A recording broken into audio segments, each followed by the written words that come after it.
Thank you, Orville and Wilbur, Amelia, Neil and Buzz, for teaching us that you can't create the future by clinging to the past.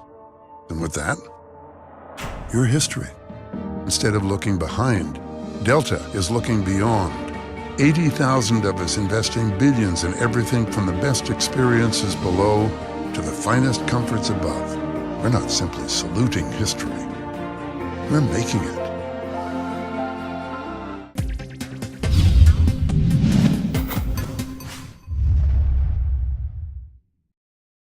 Welcome to Business in Japan TV. Many years ago, there was a phrase, Japan bashing.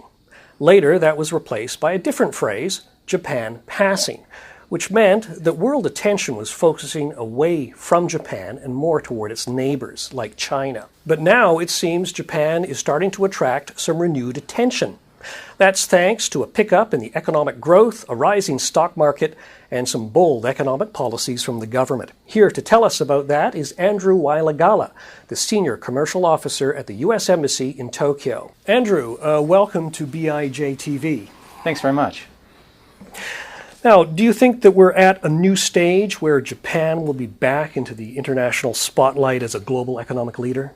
Judging by the workload that my team here in the commercial section and throughout the U.S. Embassy is confronting these days, I'd say definitely yes.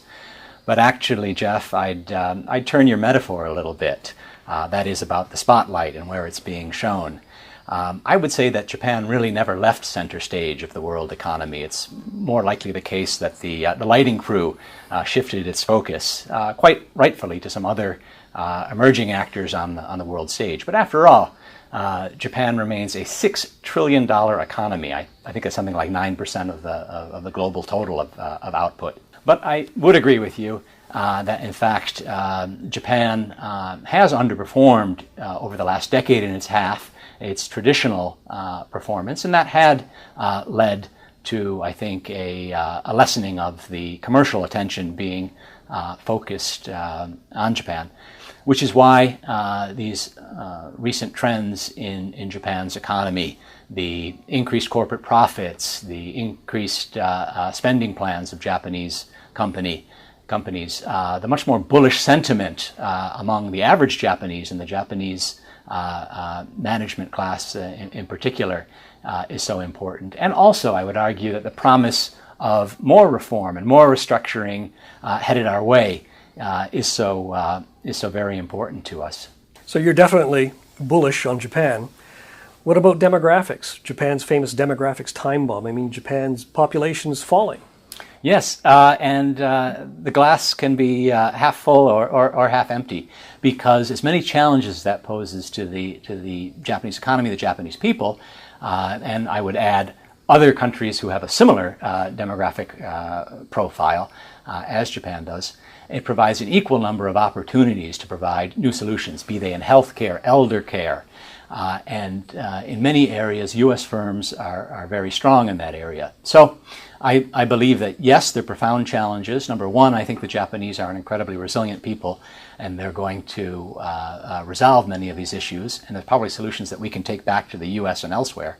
But secondly, we can become a part of that solution to introduce the Japanese to some practices that they haven't yet adopted. Now, you're the Senior Commercial Officer, as I mentioned at the start of this report. So in a nutshell, how would you describe your duties? We have a mission that has three baskets, fundamentally. One is the promotion of goods and services across the board. I like to say we do soup to nuts in terms of the types of products, except we don't do soup or nuts because we have an agricultural sister agency which covers that area.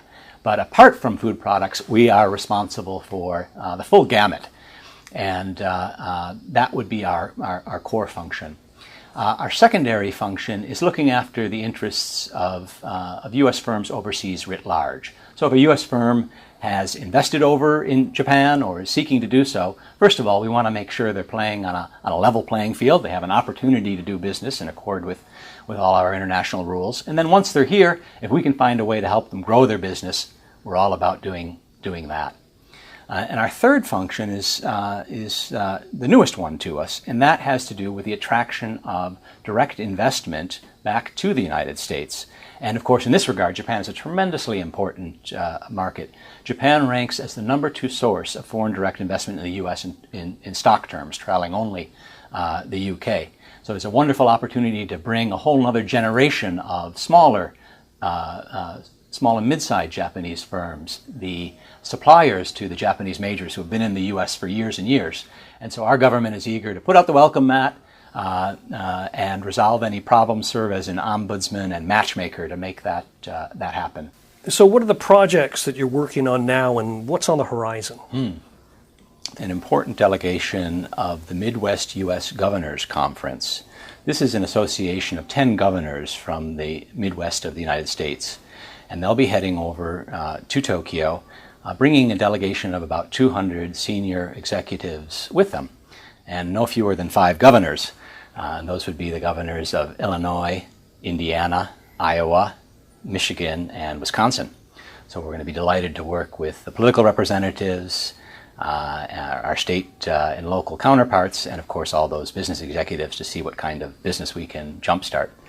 You're obviously a very busy person. What are some of the big challenges in your job?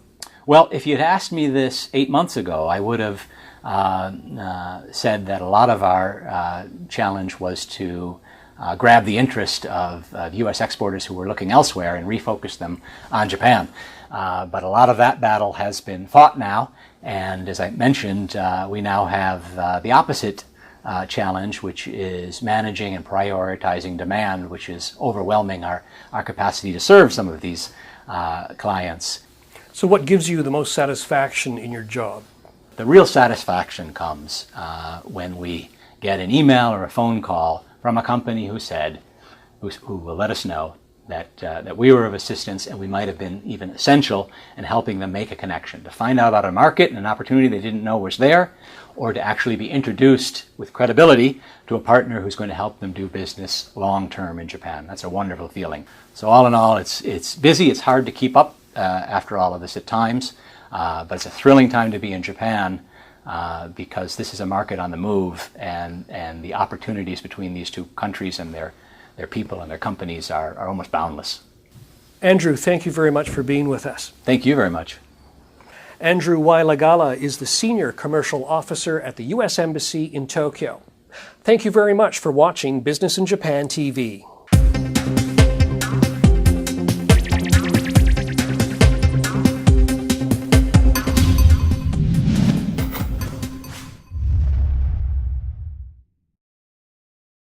This is the place where excuses are as weak as opinions are strong. In front of this crowd, who isn't motivated to work that much harder? To be the #1 airline means putting ourselves on the line, whether it's investing in LaGuardia as a hub, having the most flights, or offering the most first-class seats. We welcome expectations. Then we take them that much higher.